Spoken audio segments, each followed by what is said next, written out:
Czy studia w USA są warte swojej ceny? A na za to, co Cię rozczarowało? Jak wygląda Twój typowy dzień? Czy udało Ci się zdobyć jakieś stypendium? Czy poziom nauki jest trudny? Jak wyglądają zajęcia? Pewnie pytanie, na które wszyscy czekają, czyli ile kosztują studia w Stanach? I ostatnie, finałowe pytanie, czy byś to powtórzyła? Po 3 latach studiowania w Stanach i wydaniu kilka dobrych tysięcy dolarów na to, w końcu skończyłam studia, tak jak widzieliście w poprzednim vlogu, i w końcu jest pora na filmik, w którym odpowiadam na wszystkie Wasze pytania. Wszystko, co Wam tylko może przyjść do głowy, wszystkie pytania, które były zadane na moim Instagramie, w komentarzach, wszystko. Jeśli na coś jeszcze nie odpowiem, piszcie w komentarzach i będę dalej odpowiadać. A tak poza tym, nie wiem jak długi będzie ten filmik, ale chcę Wam dać jak najwięcej wartości, jak najwięcej informacji, teraz aby zakończyć ten rozdział moich tutaj studiów, więc przygotujcie się i let's talk about it, shall we?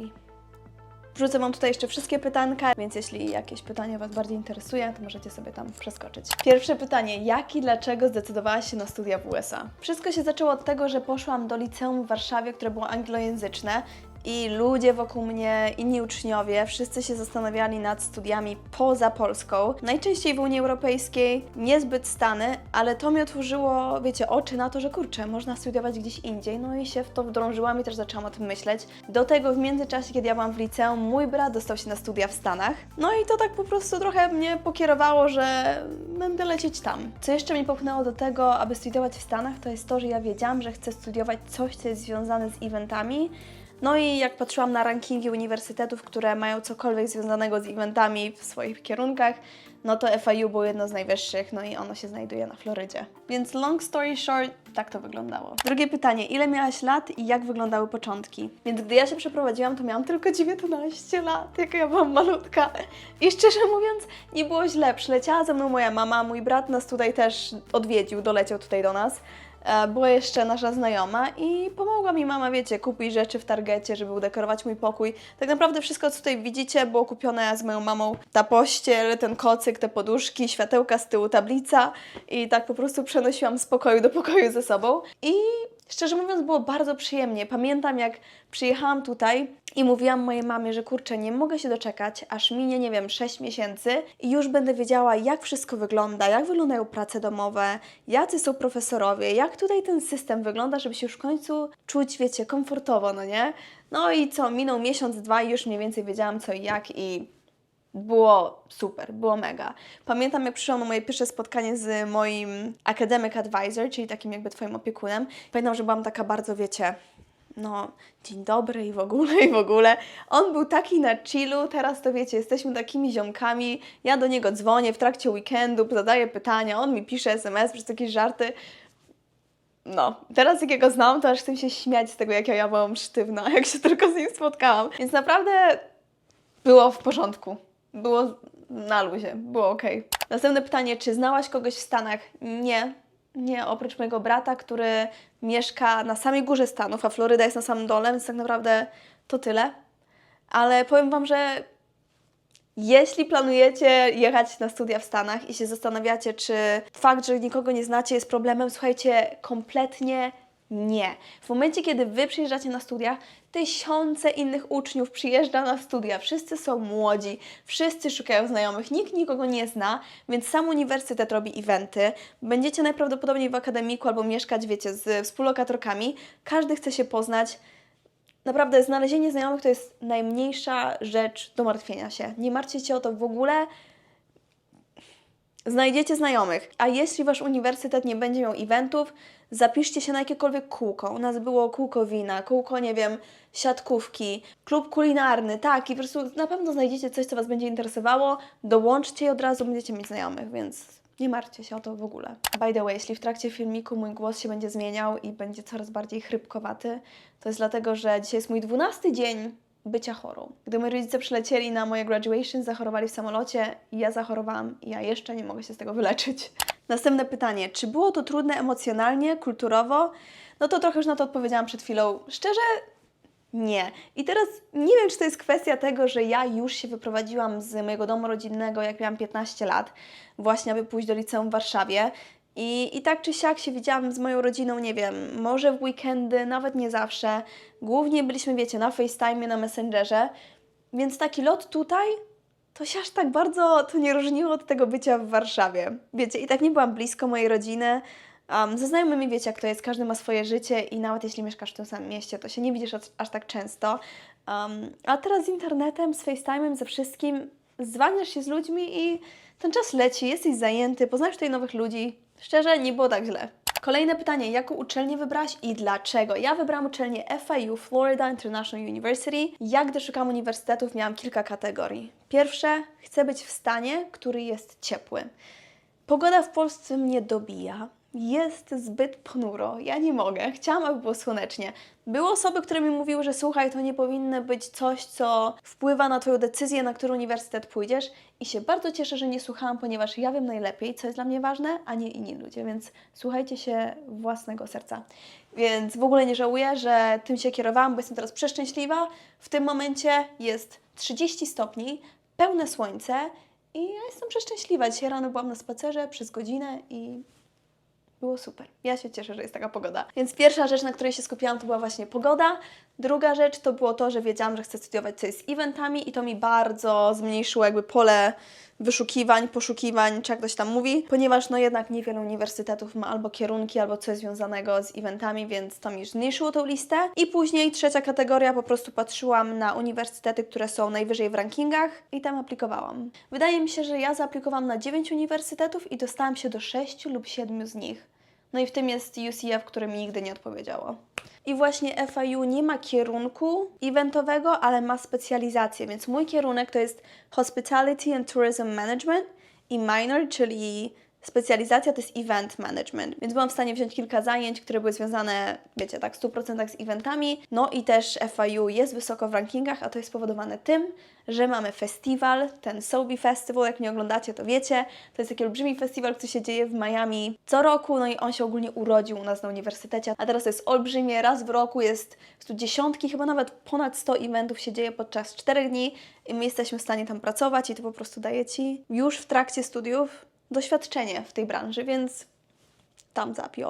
Kolejne pytanie, co studiujesz i dlaczego ten kierunek? No to tak jak wspomniałam, studiuję Hospitality and Tourism Management ze specjalizacją w Event Management. I jak ja doszłam do tego kierunku? Więc ogólnie w liceum ja robiłam International Baccalaureate, czyli międzynarodową maturę, IB w skrócie. I tam wzięłam rozszerzone zajęcia Business Management, których się nie spodziewałam, że aż tak mi się one spodobają. I ja wiedziałam, że ja chcę studiować coś, co jest ala właśnie takiego biznesowego, ale też chcę, aby to było kreatywne. No i koniec końców pomyślałam, że eventy to jest takie właśnie połączenie, że jest to kreatywne, ale zarazem też takie biznesowe, wiecie, trzeba tym zarządzać itp. itd. A moment, w którym miałam właśnie takie oświecenie, że to jest to, czego bym chciała właśnie poszukać i studiować, to było, gdy u nas w liceum mieliśmy taką okazję, aby pojechać na wycieczkę charytatywną do Tanzanii, ale aby tam polecieć, musieliśmy uzbierać pieniądze. Więc my jako uczniowie postanowiliśmy zbierać pieniądze poprzez robienie różnych eventów itp. itd. I właśnie porobiliśmy kilka eventów. Pamiętam ten jeden event, taki świąteczny Christmas fair, zrobiliśmy u nas w liceum. I pamiętam ten moment, kiedy stanęłam na środku tej naszej hali, gdzie po prostu tyle rzeczy się działo, było tak ślicznie. I miałam takie wow, myśmy to stworzyli. Jest tyle tutaj ludzi, tyle rodziców, którzy normalnie by teraz siedzieli w domu, a są tutaj i wszyscy się świetnie bawią, wszyscy się śmieją. I miałam takie wow, wiecie, takie poczucie, takie, nie wiem, byłam tak szczęśliwa, że nam się udało zorganizować coś takiego i spowodować, że ludzie się tak dobrze bawili. No i tak jakoś połączyłam te kropki, że właśnie to mi się tak bardzo spodobało i ten biznes, i ta kreatywność. I tu jesteśmy, eventy. Dalej, jak wyglądają zajęcia? To oczywiście zależy od Waszego kierunku, ale ogólnie najczęściej jest tak, że w przeciągu semestru będziesz zapewne mieć takie może 4-5 zajęć tygodniowo. Zależy, czy na przykład niektóre zajęcia trwają 3 godziny. Wtedy możesz sobie wybrać, czy chcesz na przykład przychodzić raz w tygodniu na 3-godzinne zajęcia, czy 2 razy w tygodniu po 1,5 godziny. Więc wtedy to może się, wiadomo, zmniejszyć lub zmniejszyć ta ilość. Ale mniej więcej tak to będzie wyglądało, więc to nie jest jakieś, wiecie, overwhelming ani przytłaczające, ponieważ no, to nie jest tak jak nasza podstawówka czy gimnazjum już nie ma, czy liceum, gdzie jesteś, wiecie, od 8, nie wiem, do 15:30 w szkole, tak? Więc to jest mega fajne. Zajęcia oczywiście zależą od profesorów. W moim przypadku naprawdę było w porządku. Powiem Wam tak, moim zdaniem, jeśli byłeś w jakiejkolwiek polskiej szkole, czy w podstawówce, czy w gimnazjum, czy w liceum, najprawdopodobniej jesteś bardziej gotowy na studia tutaj niż ktokolwiek ze Stanów. Naprawdę, my po prostu przychodzimy przez tak dużo, jednak ta nasza kultura u nas w szkołach jest taka, nie wiem, no surowa i wiecie, no każdy jest taki spięty i wiecie, nauczyciel ma po prostu kontrolę nad Twoim życiem i jak dostaniesz złą ocenę, to już jesteś skreślony. No tutaj to tak nie jest najczęściej, więc jeśli przez coś takiego przeszedłeś, to tutaj you'll be fine, you'll be fine, you'll be more than fine, zapewne. Bo przynajmniej z mojego doświadczenia żaden z profesorów tutaj nie był taki, wiecie, surowy albo taki, że na przykład jak dostaniesz gorszą ocenę, to po prostu już jest koniec, masakra, tylko najczęściej oni chcą Ci po prostu pomóc. I jak pójdziesz do nich i im powiesz, że hej, chciałbym, nie wiem, coś poprawić albo coś, po prostu potrzebujesz pomocy, to oni będą wręcz przeszczęśliwi, że się starasz, że wkładasz w to effort. Wysiłek? Jak to było? Wysiłek. Starania. Widać, że się starasz. To najczęściej się z tego powodu cieszą, bo jednak jest tutaj dużo uczniów, którzy mają takie, że wiecie, przychodzą na zajęcia, a przez cały czas są na laptopie, w ogóle nie słuchają i wychodzą, więc i tak już będziesz ich ulubieńcem. Więc z tym bym się nie martwiła. Oczywiście mogą być profesorowie, którzy będą bardziej surowi, ale dlatego mówię, że jeśli byliście już w polskiej szkole, to wyście już to doświadczyli. Więc jak sobie tam poradziliście, to i też sobie poradzicie. No i najczęściej macie te zajęcia, później zapewne będziecie mieli program na laptopie, na którym dostajecie Wasze prace domowe, no i w domu robicie prace domowe, wstawiacie na czas i dostaniecie ocenę. Egzaminy to zależy. Miałam egzaminy osobiście, miałam egzaminy online, miałam egzaminy online z kamerką, miałam egzaminy online bez kamerki. Więc to już jest różnie. Czy poziom nauki jest trudny? No to już troszeczkę na to odpowiedziałam. Zależy od kierunku. Ponieważ jeśli będziecie studiować, nie wiem, inżynierię, albo computer science, albo medycynę, no to oczywiście, że będzie trudno, tak?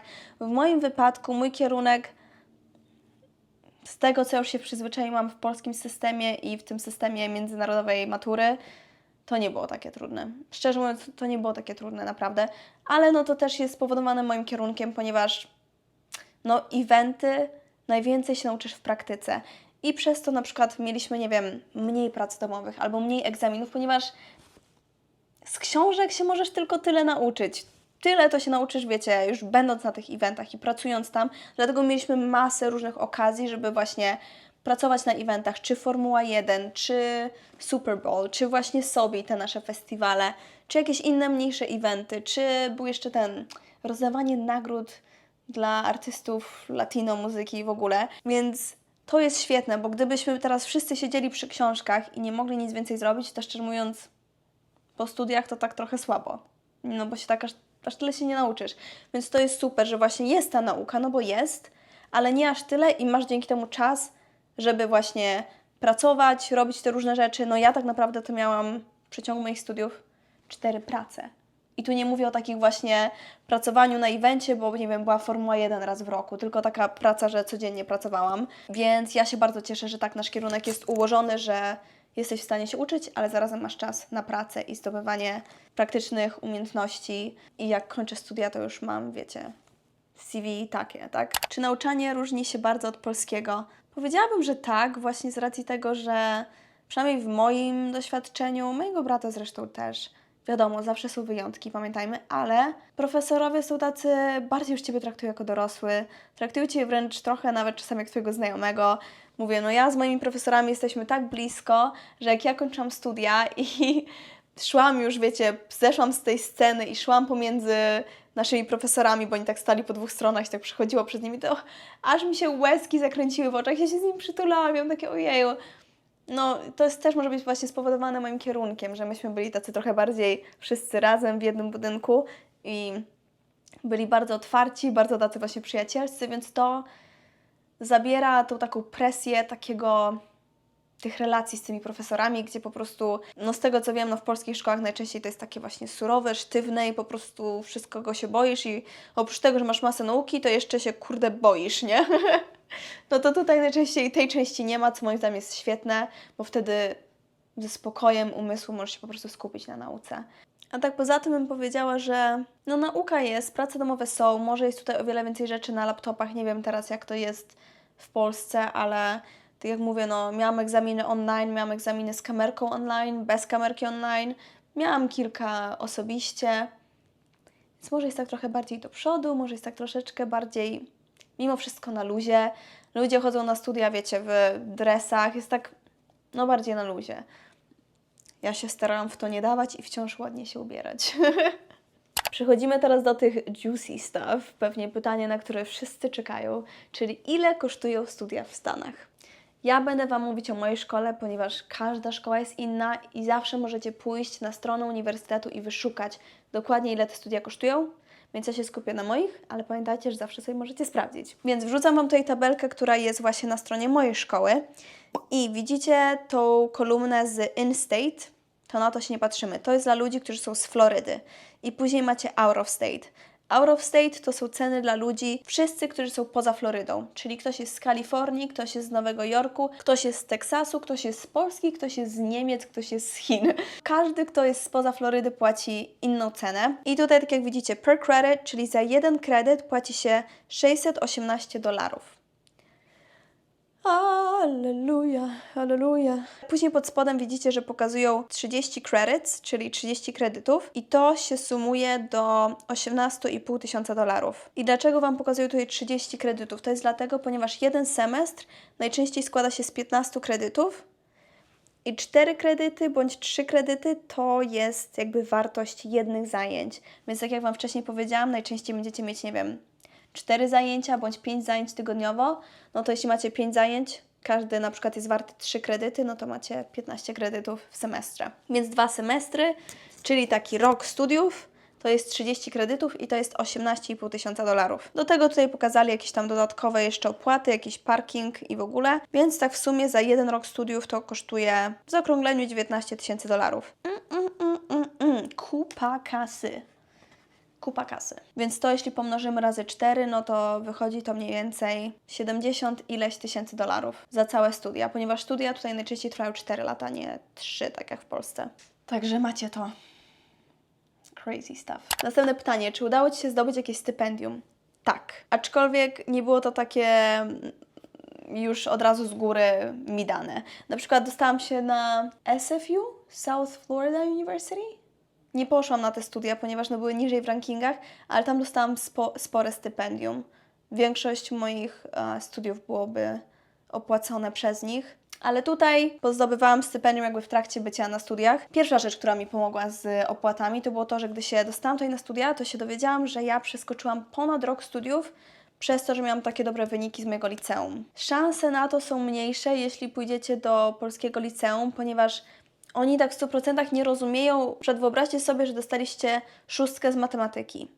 No to ludzie tutaj, którzy pracują na uniwersytecie, niezbyt wiedzą, co stoi za tą 6 z matematyki w polskim systemie. Nie wiedzą, jakie tematy przerobiliście, jakie rozdziały, więc ciężko jest im powiedzieć, czy ta Wasza 6 oznacza, że już na przykład te zajęcia wzięliście i nie musicie ich brać i zarazem za nie płacić. W moim przypadku matura międzynarodowa jest bardzo znana, oni dobrze wiedzą, co stoi za każdą oceną, za każdym punktem u nas, więc wiedzą, że jeśli dostałaś, nie wiem, tyle punktów, nie wiem, z biznesu, to oznacza, że nie musisz brać zajęć z ekonomii czy coś takiego. Więc ja byłam w stanie ponad rok przeskoczyć, więc to już jest olbrzymia pula tych pieniędzy, której nie musiałam płacić. Inna sytuacja, wygrałam konkurs i tam wygrałam $500 i to szło właśnie w moje tuition, czyli w moje opłaty za studia. Co więcej, na samym początku studiów dostaliśmy taki prezent od jednego ze sponsorów. O ile się nie mylę, to było Bacardi, tak, ten alkohol, ponieważ to jest jeden z większych sponsorów u nas na uniwersytecie i dostaliśmy tam, to było 500 czy $1000. Nie wiem, czy oni to robią co roku, możliwe. Więc to też w to poszło. No i tak jak Wam wspominałam, ja praktycznie przez całe moje studia pracowałam.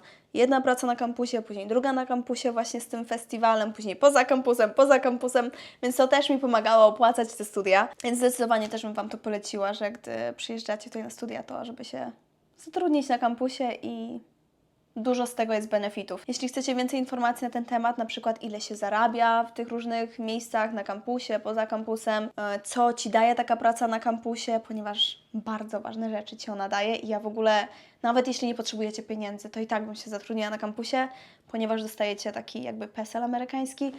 Nie będę się tutaj na ten temat rozwijać, ale macie te filmiki. Jeden filmik jest o pracy i tutaj o tym mówię i mam jeszcze filmik o kosztach, więc jeszcze na tym możecie zerknąć, jeśli chcecie więcej informacji na te tematy. Kolejne pytanie. Czy studia w USA są warte swojej ceny?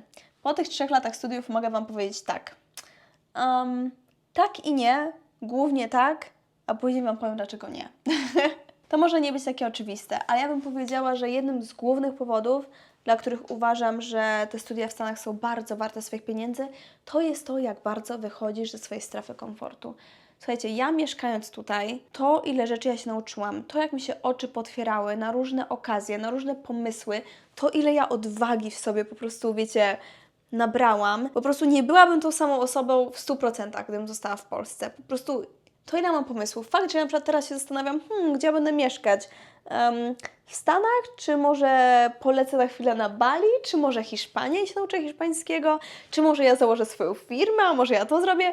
Po prostu stałam się taka bardziej właśnie otwarta na to wszystko. Zdecydowanie, jeśli planujecie otworzyć w przyszłości swój własny biznes, to tutaj jest o wiele większy taki mindset a propos tego. Więc to jest dobre środowisko do studiowania tutaj, do przebywania tutaj. I wiecie, nawet widzenie tych różnych kultur, różnych ludzi, to stajesz się taką bardziej otwartą osobą, taką rozumiejącą wiele rzeczy. Ja patrzę na rzeczy w inny sposób. Po prostu mam wrażenie, że się tak tutaj rozwinęłam, że to jest niesamowite. No i no wiadomo, im dalej jesteśmy od naszej strefy komfortu, tym bardziej się rozwijamy. Więc no, będąc tak daleko i próbując wszystko ogarnąć, całe swoje życie, od podatków, po nie wiem, kupno auta, po dostanie nowe prawo jazdy, po ogarnięcie pracy, po ogarnięcie tych wszystkich rzeczy w innym języku, po prostu ja mam wrażenie, że już wszystko mogę sama zrobić. Że jak ja już to ogarnęłam, to już wszystko ogarnę.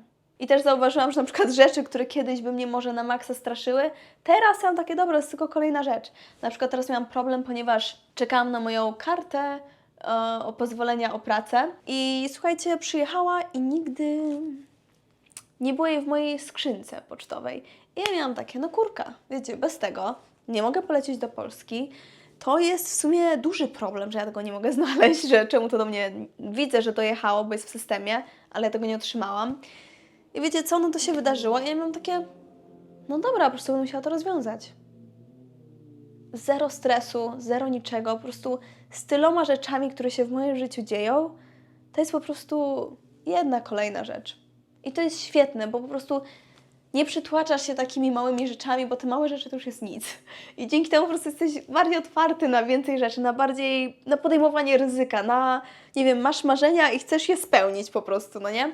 Więc to jest dla mnie naprawdę duży, olbrzymi plus i myślę, że to jest naprawdę warte wszystkich pieniędzy. Inna rzecz to jest oczywiście, jeśli na przykład chcecie pracować w jakichś firmach typu Google, Facebook, nie wiem, no wszystkich tych wielkich firm, no to po studiach tutaj, zwłaszcza na przykład Ivy League, jest łatwiej się tam że tak powiem, dostać niż z polskich studiów. Jeśli macie właśnie takie aspiracje karierowe i wiecie, że te firmy są tutaj i uda Wam się dostać na naprawdę świetne uniwersytety, no to wtedy warto. No i wiadomo, jest to też po prostu świetna przygoda. I nawet jak po tym, tak jak mówię, wrócilibyście do Polski, to to jest super, super sprawa. I moment, w którym bym powiedziała, że to nie jest warte tych pieniędzy, to by było wtedy, gdy tak naprawdę macie lepszy pomysł na te pieniądze. W momencie, kiedy macie naprawdę jakiś pomysł, czy na biznes, albo co w ogóle byście chcieli zrobić z tymi pieniędzmi, bo to jest kupa kasy, let's be honest, tak? No bądźmy szczerzy.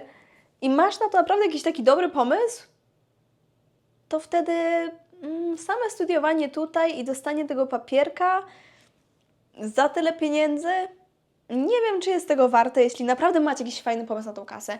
Jak nie macie innego pomysłu, to jest moim zdaniem świetna inwestycja. Słyszycie, już dostaję chrypki.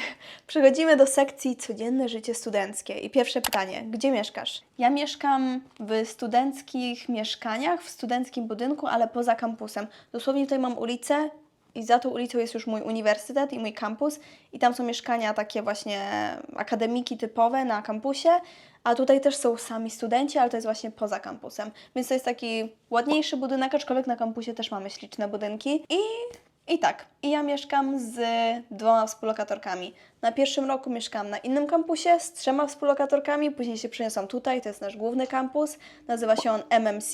Ten inny kampus, na którym byłam, to jest BBC i to jest kampus, na którym jest właśnie mój kierunek, więc dlatego tam mieszkałam. I teraz właśnie mieszkałam na MMC z 3 współlokatorkami i teraz tu, gdzie ja mieszkam, to jest dosłownie budynek obok.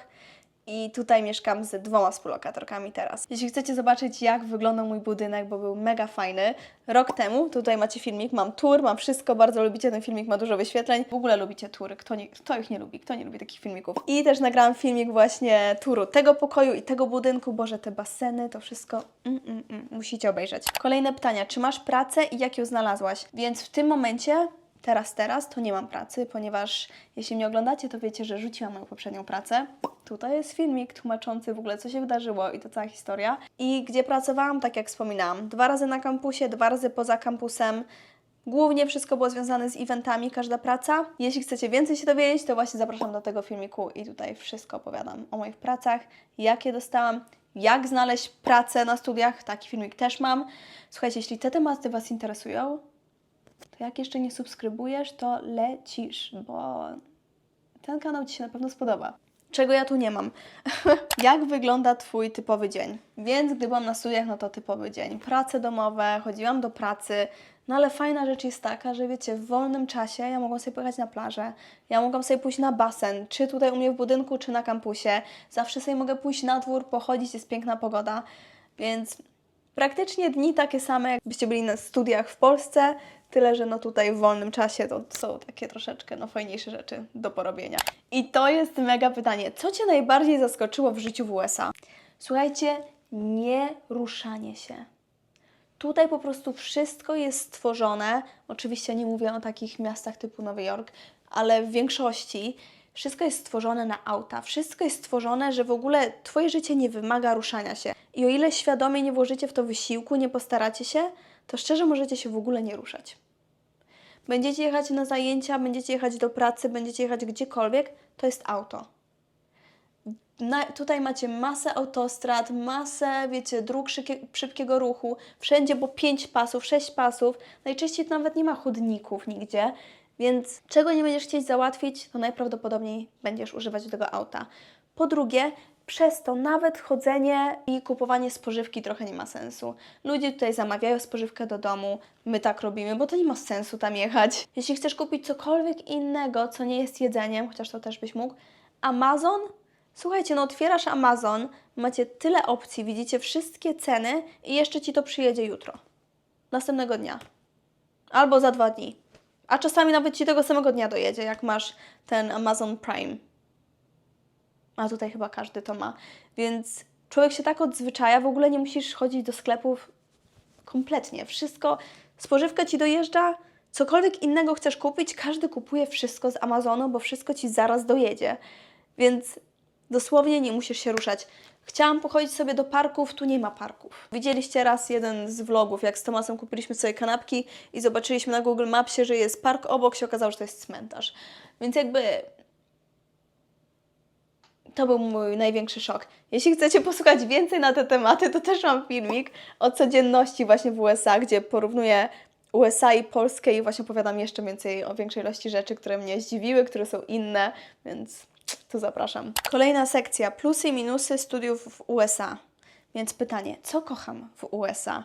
Powiem Wam, że w USA, a najbardziej tutaj właśnie w mojej Miami na Florydzie, pogodę, przyrodę, podejście ludzi takie bardziej pozytywne. Tutaj ludzie nie mają tego we krwi, tak jak my Polacy, że ciągle narzekamy, więc to jest lepsze. Studia są fajne, bardziej takie mam wrażenie pozytywne, takie bardziej życiowe. To nie jest tak, że tylko po prostu siedzisz przy tym biurku i ciągle książka i tyle, tylko jest tak bardziej ludzko tutaj mam wrażenie. No i te wszystkie możliwości, no jednak tak co, ale USA ma okazje czy jakieś eventy. No to jest jeden w sumie jeszcze z takich haków, że słuchajcie, jak szukacie studiów, to polecałabym te najbardziej znane, największe miasta, ponieważ znacie książkę, którą ja uwielbiam, która się nazywa Buy Back Your Time i autor tej książki jest takim trochę mojego chłopaka Tomasa jakby mentorem. No i co? Raz przyleciał z Kanady do Stanów i gdzie przyleciał do Miami. I miał tutaj spotkanie i myśmy poszli, no bo czemu by nie, bo to jest 30 minut drogi autem, tak? Więc no właśnie tego typu możliwości, czy z pracą, czy z eventami, no to no USA jak chyba nic nie pobije. Ale za to, co Cię rozczarowało? Tutaj hiszpański. I to, wiecie, to nie jest jakaś zła rzecz, ale po prostu się tego nie spodziewałam, że ja, zwłaszcza jeszcze tu, gdzie jest ten uniwersytet, że ja pojadę do CVS-u, czyli to jest taki a la Rossmann, pojadę do spożywki i nikt mnie nie rozumie. Ja się nauczyłam języka, w którym mówią w tym kraju, a tutaj nikt mnie nie rozumie, nie mogę się dogadać, nie mogę prostych rzeczy załatwić. Więc to po prostu czasami męczy, bo będąc tutaj masz dużo rzeczy do załatwienia. Nie zawsze masz nie wiadomo ile czasu i po prostu, gdy nie możesz pójść i zrobić sobie zdjęcia w CVS-ie, gdzie to jest jeden z serwisów, które mają, i nikt nie potrafi zdjęcia zrobić i nikt nie potrafi zrozumieć, że ja mówię picture, foto, picture, passport picture. I mnie nie rozumieją, no to... No ale jak umiecie hiszpański, to macie to za sobą. No ale też co z tym idzie, mam wrażenie, że ciężko jest mi się tutaj czuć jak w domu, z racji tego, że wiecie, jadę autem i kurde reklamy po hiszpańsku. Oglądam coś na YouTubie, no to czasami reklama po angielsku, czasami po hiszpańsku. Jestem sobie w jakiejś spożywce, wszyscy po hiszpańsku. Gdzieś idę, wszędzie jest ten hiszpański, ja go nie rozumiem, więc ciężko jest mi się tutaj czuć jak w domu, bo mam wrażenie, jakbym ciągle była za granicą. Wiecie, o co chodzi? Tak za granicą, w kraju, w którym nie rozumiem ich języka. A przecież jestem w USA i znam angielski bardzo dobrze. Jeszcze takie 3 mniejsze rzeczy, które mnie tak rozczarowały, to jest jedna, że ja jak się tutaj przyprowadzałam, to nie wiedziałam, że wiza pracownicza to jest dosłownie loteria. Dosłownie. Musisz znaleźć kogoś, kto chce Ciebie zatrudnić i jak znajdziesz taką osobę, to ta osoba musi Cię wrzucić do loterii i wtedy masz tam chyba 20% szans, że będziesz wybrany, że w ogóle możesz zaaplikować i wejść w ten proces dostania wizy pracowniczej. Więc to jest takie dla mnie trochę... Wow, że tyle pracy i masz 20% szans tak po prostu, bo to jest loteria. To jest słabe. Druga rzecz, olbrzymie rozczarowanie, no brak tej komunikacji miejskiej, zwłaszcza dla studentów międzynarodowych, którzy i tak już tyle płacą za studia, no to teraz ogarnięcie jeszcze sobie auta, to jest olbrzymi koszt, no ale musisz go mieć, bo jeśli chcesz mieć pracę poza kampusem, najprawdopodobniej będziesz musiał dojechać do tej pracy, no i bez auta to jest po prostu, no, graniczy z cudem, szczerze mówiąc, więc... To jest spore rozczarowanie. I kolejna rzecz to, szczerze mówiąc, koszty mieszkań. Zwłaszcza takich ludzi jak my, którzy dopiero co skończyli studia i dopiero wejdą w pracę, no to nie mamy najwyższych zarobków. I często po prostu ciężko jest pokryć w ogóle koszta życia tymi pieniędzmi, zwłaszcza gdzie właśnie mieszkania są tak drogie, więc to też takie słabe. No i kolejne, co byś zrobiła inaczej, gdybym mogła się cofnąć w czasie i powiem Wam tyle, że nic bym nie zrobiła inaczej. Nigdzie nie jest idealnie, trzeba czerpać co najlepsze z tego, co się ma i tyle. Nigdzie nie jest idealnie, więc po prostu tylko się cieszyć, tak? Uczyć się, jak coś nie wyjdzie, no to podejść do tego jako lekcja, nauczyć się o sobie, co Wam się podoba, co Wam się nie podoba. Ja tutaj jestem, dużo się nauczyłam o tym, że na przykład patrzę na Europę teraz zupełnie inaczej i o wiele bardziej ją doceniam. Zauważyłam, że pogoda ma dla mnie olbrzymie znaczenie i wiem, że w przyszłości, jeśli nie Stany, nie Floryda, to też bym chciała gdzieś mieszkać, gdzie pogoda jest jednak słoneczna, więc niczego bym nie zmieniła. Następne pytanko, jak się przygotować na studia w Stanach? To jest chyba pytanie, które dostaję najczęściej, więc takich technicznych rzeczy sobie tutaj napisałam. Między innymi potrzebujecie przetłumaczonych Waszych świadectw, jeśli byliście w liceum polskojęzycznym, potrzebujecie paszportu, potrzebujecie eseju motywacyjnego, który też się nazywa po angielsku jako personal statement i to jest taki krótki tekst, który piszesz przy aplikacji na studia, w którym odpowiadasz na pytanie, dlaczego chcesz studiować na tej uczelni i dlaczego jesteś dobrym kandydatem. No i tutaj najczęściej wtedy opowiadasz o jakiejś swojej historii, opowiadasz o Twoich celach, marzeniach, co Cię wyróżnia jako kandydata, dlaczego chcesz studiować akurat tam, na tej uczelni albo ten kierunek. Czasem możesz powiedzieć na przykład o jakichś przeszkodach, które pokonałeś w swoim życiu, jakichś doświadczeniach życiowych czy zawodowych. Więc tego typu rzeczy, więc to jest ten personal statement, czyli inaczej esej motywacyjny. Oczywiście potrzebujesz wyników z egzaminu SAT, to jest taka jakby amerykańska matura i potrzebujesz egzaminu, który pokazuje Twoją znajomość angielskiego. I albo to będzie TOEFL, ja ten zdawałam, albo IELTS. Nie wiem, jak go się wymawia, ja tego nigdy nie pisałam. Więc to są takie główne rzeczy, no i później jeszcze uniwersytety często proszą jakieś takie krótkie esejiki, które są stricte jakby pod ich uniwersytety, że oni będą mieli jakieś pytania i powiedzą odpowiedź na to w formie małego eseju. Więc to będą jeszcze takie inne rzeczy, ale to się dowiecie, jak już wybierzecie sobie uniwersytety, na które chcecie aplikować. Na pewno staniecie się olbrzymimi przyjaciółmi strony Common App i to właśnie to jest taka stronka, do której wrzucacie wszystkie dokumenty, wszystkie te eseje, a wszystkie tam wybieracie właśnie te swoje uniwersytety, na które chcecie zaaplikować i sprawdzacie, co jest potrzebne i po prostu z tego korzystacie właśnie, żeby się upewnić, że cały proces jest dobrze zrobiony. Ale chcę Wam powiedzieć, że bardzo bym polecała, jeśli macie na to środki, macie na to czas i potrzebujecie, chcecie jakiejś takiej pomocy, to bym poleciła szkołę SWAN. Ona jest w Warszawie, jest jeszcze szkoła ELAB. Możecie sobie wygooglować. W większości, we wszystkich pewnie dużych miastach w Polsce są szkoły, które właśnie pomagają z tymi procesami, pomagają z nauką, z przygotowaniem do SAT-a, z przygotowaniem do TOEFL, z przygotowywaniem do wszystkiego, z esejami, więc możecie się rozejrzeć, zobaczyć jakie są ceny, co Wam się podoba i bym bardzo poleciła skorzystać z takiej pomocy. Dzięki temu i szanse są większe i ten proces jest po prostu mniej stresujący, bo jak chcecie aplikować do kilku uniwersytetów, to może się tego trochę uzbierać, do ilości rzeczy, które trzeba załatwić. Na co zwrócić uwagę przy szukaniu uniwersytetu? Pierwsza rzecz, na którą ja bym zwróciła uwagę, to jest oczywiście ranking, ale nie ranking samej szkoły, a dokładnie Waszego kierunku. Bo może być szkoła, która jest ogólnie świetna, ale na przykład dany kierunek na tym uniwersytecie, w tym department nie jest taki dobry i na przykład może być szkoła, która jest ogólnie znana za, nie wiem, no gorszą niż Harvard, ale za to może mieć jakiś kierunek, który jest tak naprawdę wyżej niż ten sam kierunek na Harvardzie. Wiecie, o co chodzi? Więc na pewno się patrzcie na rankingi danego uniwersytetu. I tutaj Wam rzucę stronkę, którą ja używałam właśnie do tego i większość ludzi używa, to jest chyba jakiś World's Ranking, coś takiego. I coś, co nie jest takie oczywiste i tego mi nikt nie powiedział, ale teraz bym na to zwróciła uwagę, to bym sprawdziła właśnie, jacy są sponsorzy Waszego uniwersytetu, Waszego kierunku. No bo na przykład w mojej szkole, tak jak Wam wspomniałam, Bacardi jest bardzo dużym sponsorem i dzięki temu jest dużo jakichś programów, które można robić z Bacardi, jest dużo, macie więcej, wiecie, jakich connections, możecie zawsze z kimś porozmawiać, mieć jakiś certyfikat, jakieś coś tam, więc to jest taka właśnie nietypowa, ale dobra rada. Zobaczcie, kto tam ich sponsoruje.